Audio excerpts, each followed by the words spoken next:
Welcome everyone to Screams After Midnight. I'm Peter, and joining me as always is Tim Vergulish.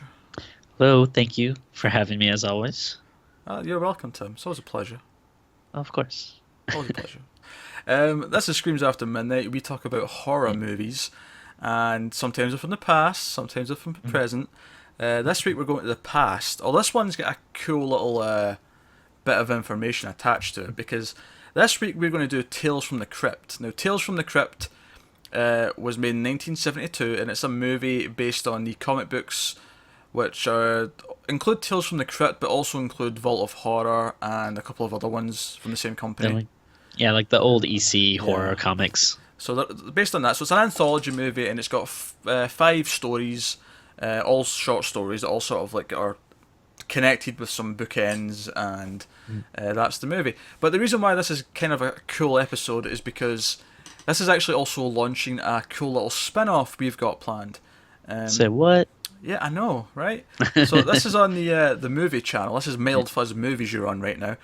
We also have a sister channel called Mild Fuzz TV. You might have heard us mention it, where we review TV shows every week. Well, me and Tim are going to start doing a Screams After Midnight TV edition over on that channel, and we're going to be reviewing every single episode of Tales from the Crypt, because I've never seen any of it. Tim's seen some of it, but it's been years. He's probably Yeah. forgotten most of it.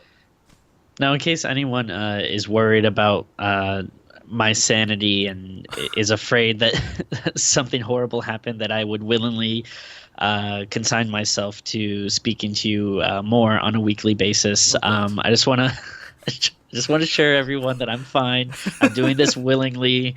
There isn't like a weird hold or like something that Pete's blackmailing me with. I'm actually pretty excited about this. It's going to be fun. Yeah, so we're going to do one per week, and that's going to go up at the weekends on the TV channel, Mild Fuzz TV. Don't worry, as soon as it goes up this weekend, I'll make sure there's a link on this video taking you there. So one per week, and we're going to work our way all through 90 plus episodes. So that'll take almost 2 years to do that. So we're committing and we're doing that. And when we finish that, we have talked about other potential shows that we would then do afterwards. And if you want contemporary horror TV show reviews, we do actually do that on our regular TV show review show over there called Almost Cancelled. And when Ash vs Evil Dead starts back up and Stan Against Evil, we'll look at the first episode of The Exorcist, although I've got a funny feeling we might not continue that after the first one. Yeah. But yeah, so that's to let you know about that. So Tales from the Crypt, we're going to work our way through the entire series. I've never seen them before, and we're just going to talk about them week to week. It goes up every weekend, starting this weekend with the first episode, so look forward to that over there. There will be a link, I'll make sure it's there. Okay, so, but to lead into that, we're going to look at the first Tales from the Crypt movie. Now, I am aware that there's another one or two movies before the show happens, which we will probably get to at some point, but... So this is the 1972 Tales from the Crypt movie.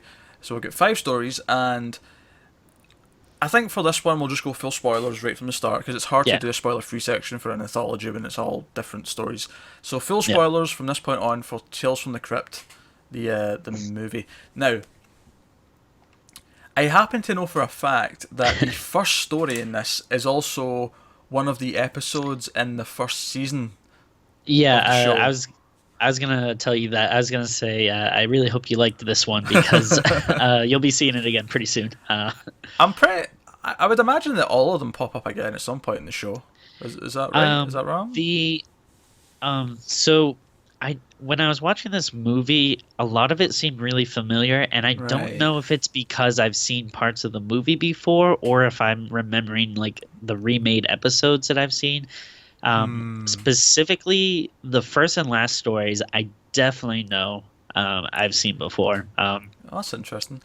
Yeah, the first one I know I've seen when they redid it for the TV show, and then the last one I want to say that they might have redid as well. Because it seemed very familiar.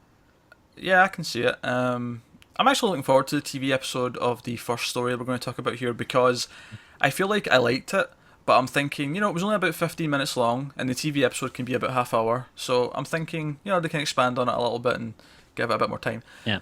But more on that on our spin-off sister show over on the TV channel.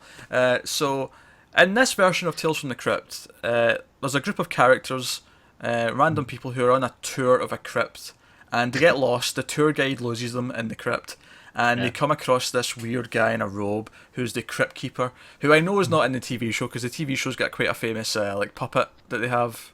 Yeah, they the TV show version is like, yeah, this like weird skeleton that does like puns and always has like, Which little sounds quippy amazing, things. by the way. It's a very I'm excited for you to see how you're gonna react to the Crypt Keeper. He's a very delightful I'm looking fellow. forward to that. But yeah, this is actually more in line with the comics version, if I remember correctly, because I think the dude in the comic version was kind of just like a guy like in some kind of shambly robes. I think he was a little more grotesque, but not like full on zombie.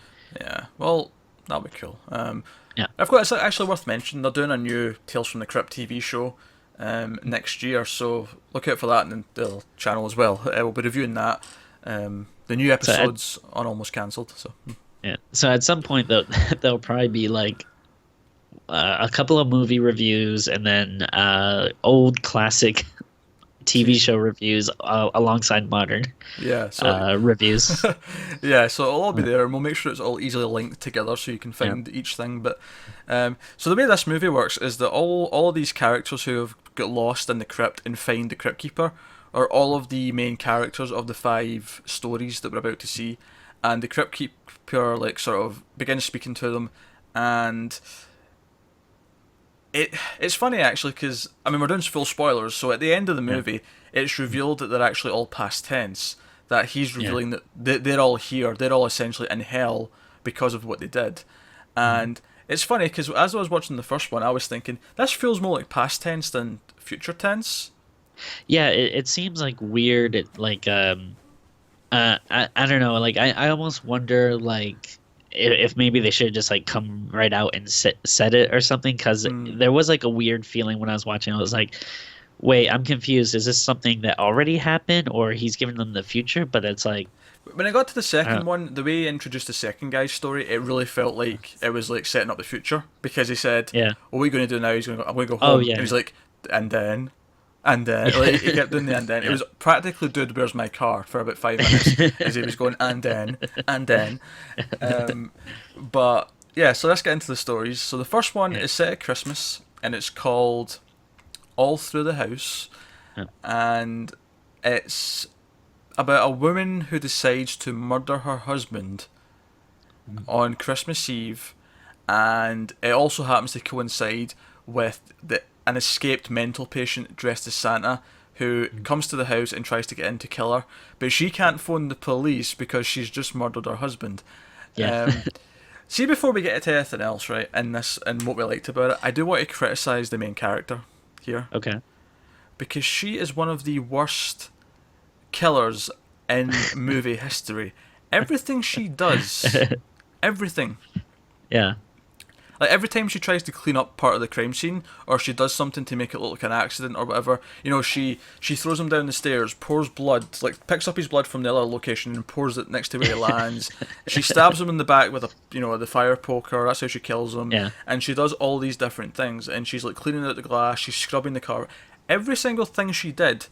Like, now admittedly, this was 1972, so maybe forensics in 1972 aren't quite what they are today. I get that. Yeah.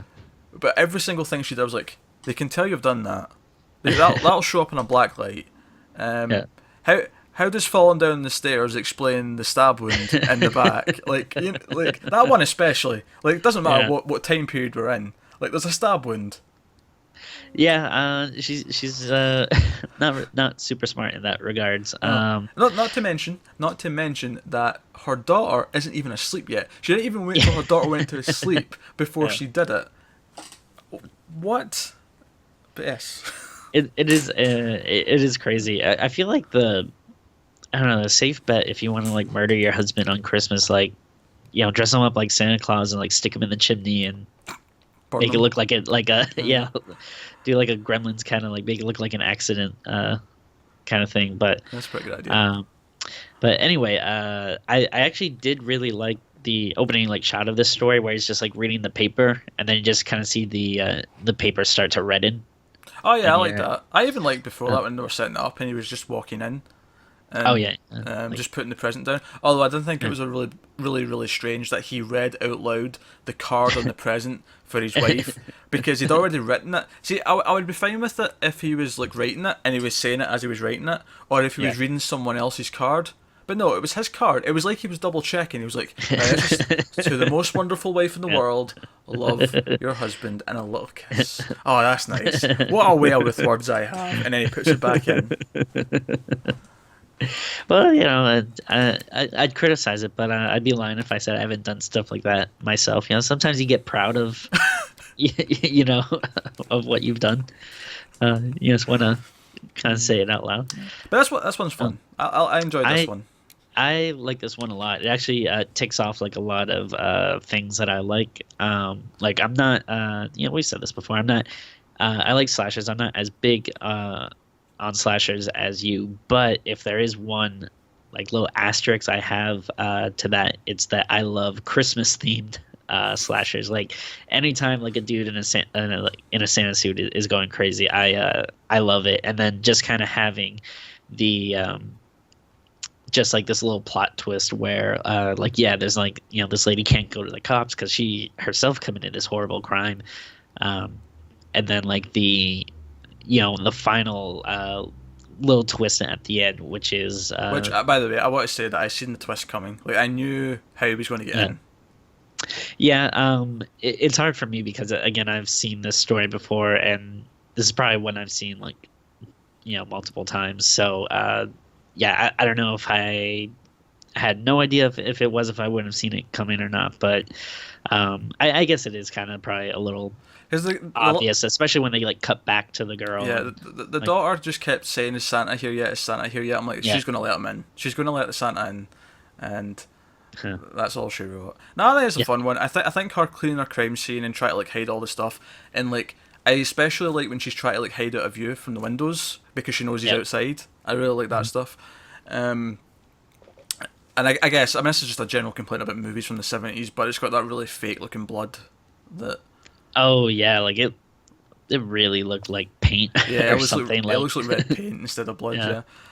But it's fun. This is exactly the sort of fun story that I like. Like I could have almost had a full 90-minute movie of her hiding in the house from Santa. Definitely. Yeah, I would have been up for that. And then this is what the that you're gonna learn more and more, and I'm sure you're probably already familiar with. But like what Tales from the Crypt does really well, and I think pretty much does with like every episode, is they have the I think it's called the Just Desserts ending, which basically you kind of have this like shitty character, and basically it ends with them getting like what they deserve. So yeah, like not that I would want that for every movie, but it works in this kind of easy horror comic Tales from the Crypt style kind of way of like, we set up this fucking jerk, shitty murderer, criminal guy, and then what's like a nice little twist or something to give them what they have coming to them. And sometimes it doesn't always work out as well. Sometimes it looks like they go for like a really cheap ending or something, but then when it is like a really like cool justified way, it's I don't know, it's just very satisfying. Yeah. Alright, so that's the first one. That's All Through the House. I thought that was good fun. Next one is Reflection of Death, and this is about a man who is planning to abandon his wife and children because he's fallen in love with someone else, and he's in the process. He's got his suitcases. He's got an excuse for his wife, as he's going for a business trip or something, and he meets up with his mistress, and they're running away together. They're running away to a different country or something, and whilst she's driving, he falls asleep, and they end up hitting a truck, or they almost hit a truck, and they swerve off the road into a tree, and then the rest of the story is, this is when it gets interesting, because for the first little chunk I was like, where's this going? I'm not feeling it quite yet. And then it gets to the section where he wakes up and everything's shot in POV. Everything's his point of view, and we see people react to him. And there's like a passerby who like runs and screams, and there's one in the car who drives away really quickly when he sees who he's looking at. And he goes to his house, and his wife's there with another man. And again, it's like, what's going on, and what's happening exactly? And then he goes to his mistress's house, and his mistress's house, which was empty because she like cleared it all out because she was moving to wherever they're going.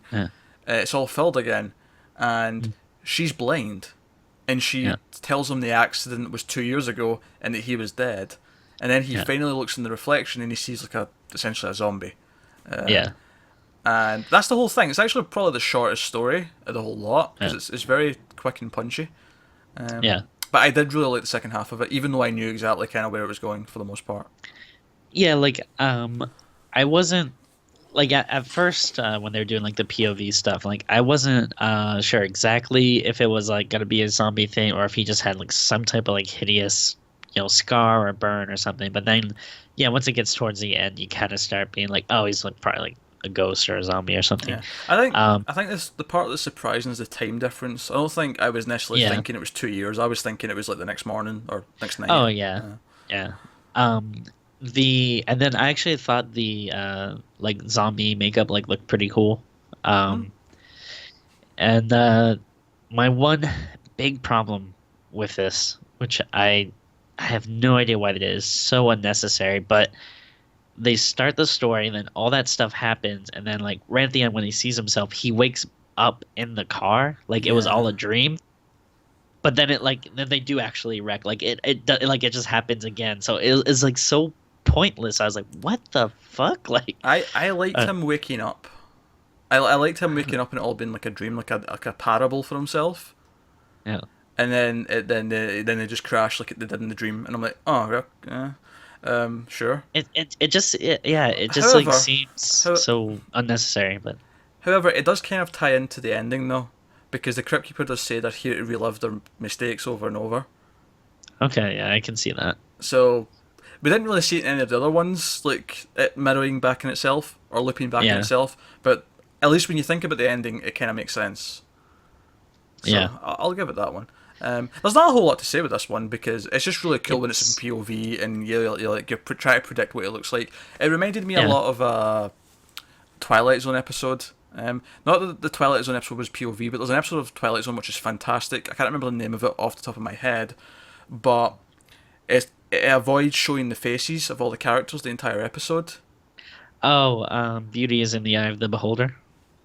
Sounds like the one. And like, it reveals at the end what they all look like, and it's a really good episode, and it kind of reminded me of that because you're like, there's something different about how he looks. But they're talking about like the one character is like a girl, and they're talking about how ugly she is, and they're trying to yeah, it's a really good episode. But it reminded me a little bit of that, just the way it was building up to the reveal of what he looked like. Even though this one was a lot more straightforward because it was just, he's disgusting. Yeah, exactly.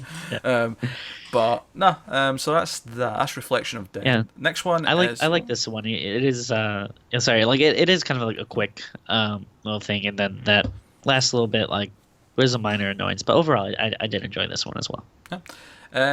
Third story is Poetic Justice, and this is a story about a rich, snobby young man and his father who decide to plot against a neighbour of theirs who they think is messing up the neighbourhood by having a sort of, not as well kept looking garden and house, and they don't like he looks like an old sort of like rough and tumble homeless guy almost, but he's not harming anyone. He's nice to all the kids in the neighbourhood, and he's quite a fun spirited guy.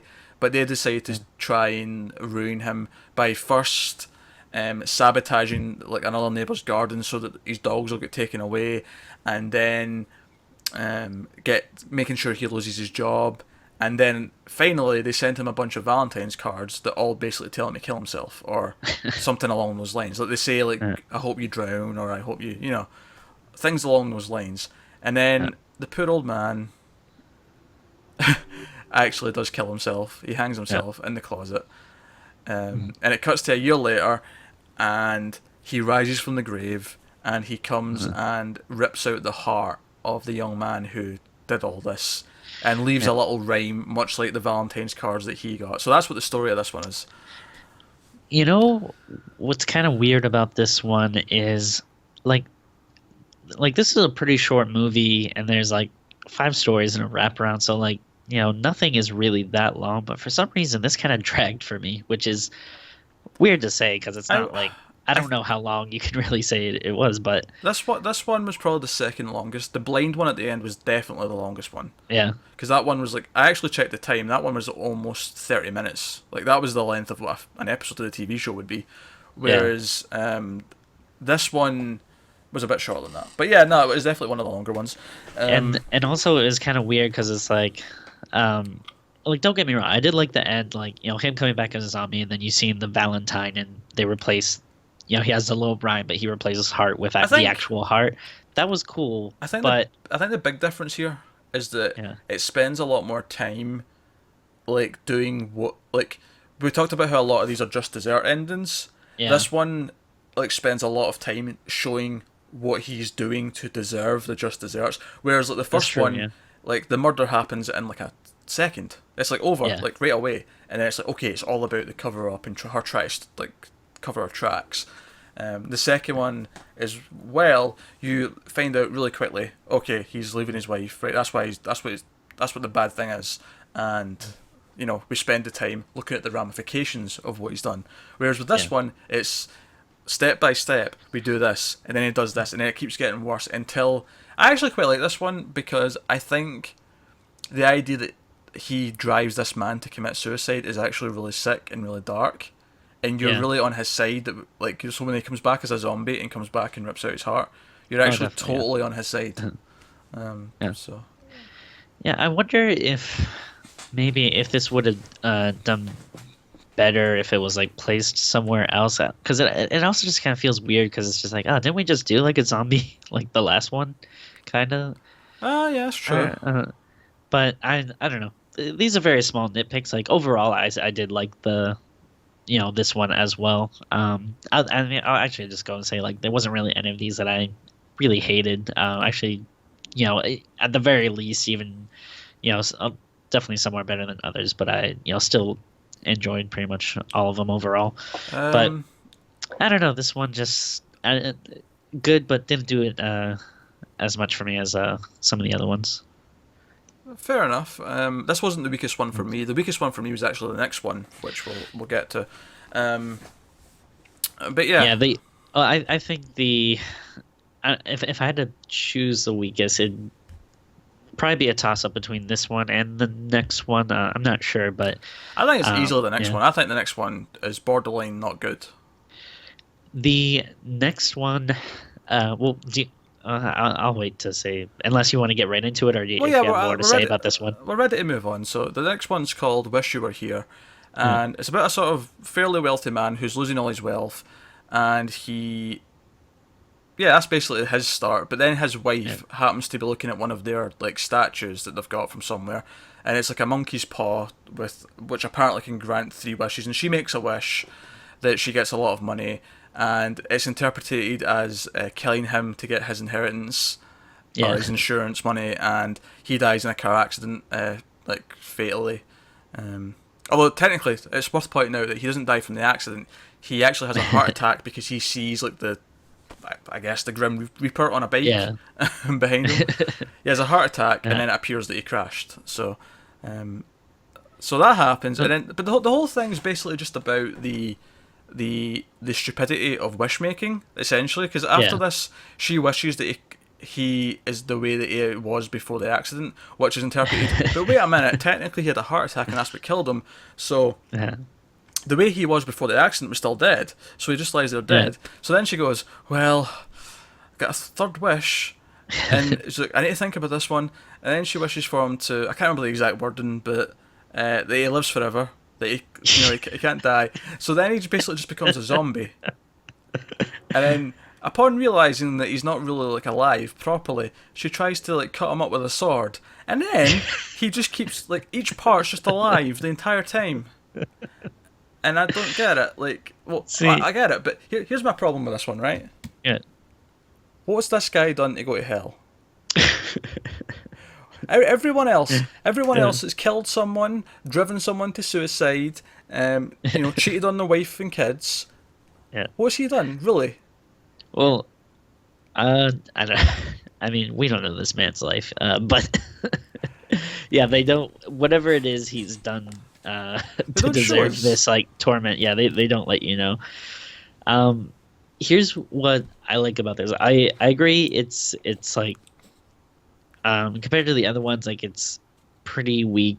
The way it's made and stuff. But I like it, but more as a comedy than a horror. Like I actually thought it was kind of funny It was because funny like at the end. I'll give you that. yeah, because it's like you said, like it's the wishes she makes are like pretty stupid, and like I'm sure like any way that she wished it would have gone wrong. That's like the whole thing with like the monkey's paw, which I don't know if have you ever seen any other interpretations of it? Like isn't I'm sure I have. I can't remember them off the top of my head, uh, but I'm familiar with the whole. Yeah, they always come back to bite you because they. yeah, but like the like any way she would have worded it, I'm sure it would have gone wrong. But it seems like she worded it really weirdly specific ways to like get to like each step that they had, and then like by the end it was just like so specific, like, oh, okay, he's alive now, but oh no, I forgot that he was embalmed, so now he just has embalming fluid coursing through him, and he's just like in eternal torment. And then just like her like hacking it, like you could have put like Benny Hill music to that. Like it was so like zany and slapsticky. I actually kind of liked it.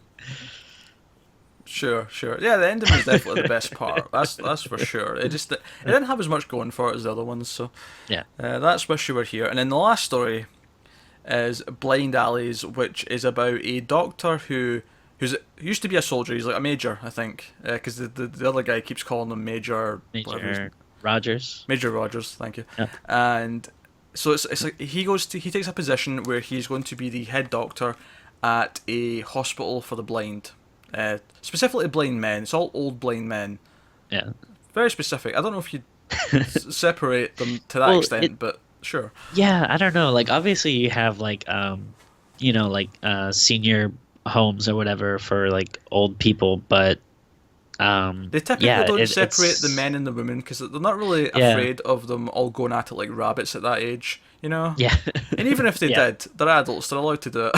So, Actually, I've heard that there's actually like a big problem with like STDs among elderly homes because people do just like fuck like because they just don't fucking care. Like you know what I mean? Like they're just like yeah, like what do we care? We're not gonna get pregnant. We don't have much long to live. But I don't know if that's true. It's something I've heard, but like I could be wrong. I don't well, have the evidence for it. so it's like prisons, but they're actually smuggling in Viagra instead Yeah. of anything else. Cool, Yeah. right. So yeah, he takes this position at this hospital for the elderly blind men, right? And he's like the new head, and he makes a bunch of budget cuts to save money. So he limits the amount of food they get. He also limits what time their heating gets turned off at. So once it gets past 8 p.m. or something like that, all the heating turns off. So they're all cold, they're all old men, and they're all freezing. And if you've ever been in a room with old people, you'll know that they always want the heating on, which is really annoying. I admit, I hate it. Like, I'm a guy who likes Yeah. it nice and chilled, quite frankly. But I remember our elementary school was like across the street from an old nursing home, and we used to go like put on plays for them in like second or third grade or something. And I remember like going over to get a play, and just when you walk in, it's just like you're just blasted with heat. It's just like so hot. It's weird. Yeah, yeah. No, I used to work in a bingo hall, which obviously was primarily older women, Yeah. and there was nothing worse than in the summer when you had all the fire exits were all open because you wanted the air to come in, and there'd be someone go, "Oh, I'm feeling a bit of a draft. Could you shut the doors?" And we're like standing there sweating, like just sweating balls. But yeah, so he's a mean old man. He's a mean old doctor, and he's like taking Yeah. away their food and stuff. And he's got this dog. He's got this big dog that he always has with him that always barks at the blind men. I do have to criticise some of the acting here because I do feel like there are moments where I don't really buy that all of these people are blind. Specifically, there's a scene where they're all collecting a bit of bacon each because they want to lure the dog away from him, Oh yeah. Yeah. and they're all passing this plate around to get the bacon, and the camera follows it all in one shot. It's actually quite a well done shot now that I think about it. As they're following the plate, and they're all, as it's going from person to person, they're all taking a bit of bacon off their plate at breakfast or whatever, and putting it on the plate. And I just felt like half the people who reached for their bacon knew exactly where their bacon was. Like the hand just went straight for it. Like they knew where that was. Yeah. It's a minor criticism because I mean you've got like probably like 20, 30 people acting blind who probably aren't Yeah. blind at the same time, so I can't really criticize it too much. But so they've got this plan. They lure the dog into the basement and lock him in a door in a little room, and then they abduct the doctor with their canes. They're basically making like X's with their canes, and they're Yeah. hitting them with the canes, and they drag him down into another little room in the basement. And then they've got them both locked in the basement for a couple of days, and they're getting hungry. The dog's starving, the guy's starving, and then they're building. They're doing construction blind. And by the way, there's nothing more terrifying than seeing a blind man with a saw. Like he's working on stuff. I'm like, his fingers are going. This is dear. Also, yeah, that was pretty impressive. Like what they were able to accomplish. I'm actually really surprised that they did not call this episode "Blind Justice." I am shocked that they did not do that. That is surprising. Well, wait, did you say the title? What was the title again? Blind Alleys. Oh, yeah, that's stupid. So they eventually let the guy out, and when he comes out, I was expecting like just a cube, because what I thought was going to happen, essentially what did happen, but I was thinking there was going to be just like a caged sort of room, and they're going to let him and the dog both out, and the dog would be hungry enough that he'd attack him and eat him, right? Which is essentially what does happen, but when he walks out, it's not just like a cube, like it's actually a lot more elaborate. They've essentially built a maze. Well, at least a U. It's like a U of hallways where he goes down one hallway, he goes down another, and then when he gets to the third hallway, there's like lots of little razor blades all sticking out the walls, and it's quite narrow, so he has to squeeze by. Yeah. And I was expecting the blind guy to turn the light out, like halfway across, to like show him like, now you have to navigate this blind, but he didn't. He waited till he got through, and then that's when you could see the door open, and the dog came out. So he runs from the dog. But he can't. He has to run back through the blades, and that's when the light turns out, and that's the end. That's your Just Desserts ending. Admittedly, I do think the blind guys are maybe a bit vicious here, like maybe just a touch over the top, bit dramatic for my taste. It's a little extreme. This is full on Jigsaw from Saw, like level of traps. This. And it does like obviously the main dude was a jerk and everything, but I did feel like pretty bad for the dog. Like, I did, yeah. The dog did nothing to deserve this. Yeah. Like, maybe he might be kind of a mean dog, but it's not his fault. He was raised that way. But or maybe they'll care for him after they'll let him out. And this is definitely the longest one, and you can tell because it takes time. I mentioned the shot of them collecting the bacon. That goes on for a good minute of them like collecting this bacon. It's same with when the guy actually goes to put down the bacon and like a trail. Yeah, there's actually quite a long shot of him like putting the bacon down and like backing up and like going round the corner. Like it takes its time, which isn't a complaint. It's because I probably like this one. Not most. I think I probably like the Christmas one most, but this and the Christmas one are like, I mean, they're. I would almost say they're probably like tied for me. They're both really really good. I'd say like every story I enjoyed to some extent, but these two, like, I was really like over the top for. I really really liked them, and yeah, this one was a little longer, and you could kind of feel it, but it didn't like drag for me or anything. I didn't feel bored. Like I was kind of excited to see where it was going, and I know I've seen this before. Again, maybe they remake it into an episode, or maybe I caught the last bit on TV at some point. So like I knew what was coming, but it just like made me like more excited. I was like, oh, I can't wait to get to the ending. And it is like a I guess like also kind of like the first one. The other stories I feel like maybe aren't as I hope this doesn't sound mean, but like not as clever. Like I don't know, it's just very like like straightforward to me, I guess. I don't know. These actually seem like to me like I'm like, ooh, that's kind of like a smart idea or a cool idea, a little bit more than the other ones. Yeah. And a lot of them hinder on their endings as well. Like they like to make a point at the end. Yeah. So I'm sure that's something we'll see in the TV show as well, going through. Oh, yes. So the movie ends with obviously the bookend with the Crypt Keeper, and the guy who was in the story where we decided that there was very little reason for him to get Just Desserts. because he's the guy who dies in the car. Technically, it's his wife that causes all of the chaos. Yeah. So technically, his wife should be there, but he's actually the one that, when he opens the door, falls into hell. Like, he falls into lava, and like a really dodgy special effect. And the other four don't, and I'm like, okay. And then the Crypt Keeper gets all breaks the fourth wall and talks to the camera. Oh yeah. He's like, who could be next? Could it be you?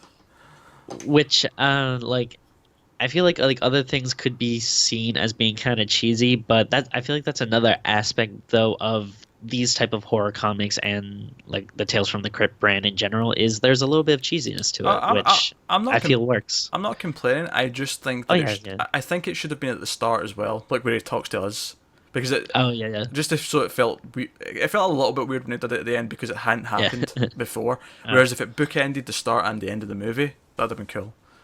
Yeah. But at the start of the movie, they don't want you to know exactly what's going on, so they kind of mask it a bit. So yeah, that's Tales from the Crypt, the 1972 movie. There is Vault of Horror. I know that's next in terms of the movies, and that's before the series. We're not going to do that next. We'll do that at some point, but not yet. Maybe we'll do that after we've already seen all of the stories in the TV show, which will be a really weird discussion actually, if that happens. But so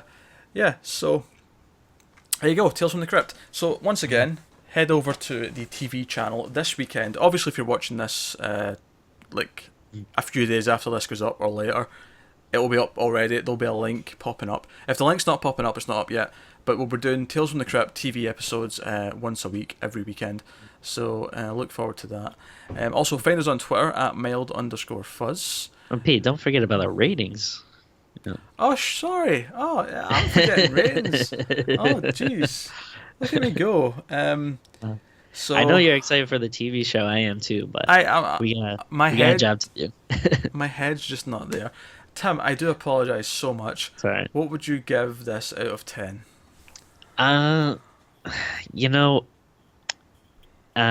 First of all, I've said it before, but I really like anthology movies. And I like this whole kind of setup and aesthetic of the Tales from the Crypt and the horror comic book influence stuff. But then the hard part with anthologies is, some stories are just going to be better than others.